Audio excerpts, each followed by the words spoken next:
पन्हाळा नगर परिषदेच्या निवडणुकीच्या प्रचाराच्या आजच्या शेवटच्या दिवशी जनसुराज्य शक्ती, भाजप, शिवशाहू आघाडी आणि शाहू महाविकास आघाडीकडून भव्य पदयात्रा काढण्यात आली। पन्हाळा गडावरील मुख्य रस्त्यावरून निघालेल्या या पदयात्रेतून एक प्रकारे शक्ती प्रदर्शन करण्यात आलं। पन्हाळा नगर परिषदेच्या निवडणुकीच्या प्रचाराच्या आजच्या शेवटच्या दिवशी गडावरील 4 दरवाजापासून भव्य पदयात्रा काढण्यात आली। जनसुराज्य शक्ती, भाजपा, शिवशाहू आघाडी आणि शाहू महाविकास आघाडी किल्ले पन्हाळा यांच्या वतीनं त्यातून शक्ती प्रदर्शन करण्यात आलं। 4 दरवाजापासून सुरू झालेली ही रॅली नरवीर बाजीप्रभू पुतळा, तबक उद्यान परिसर, मयूरबाग परिसरात फिरली। जनसुराज्य शक्ती पक्षाचे अध्यक्ष आमदार विनय कोरे या रॅलीत सहभागी होते।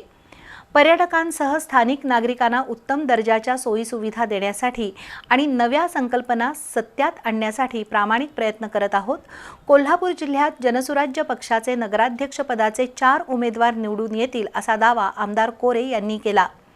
पन्हाळ्यात जन्माला येणाऱ्या प्रत्येक मुलीच्या नावे नगर परिषदेच्या वतीनं 1 लाख रुपये ठेव ठेवली जाईल। क्रीडांगणासाठी जागा मिळवू असंही आमदार कोरे यांनी सांगितलं।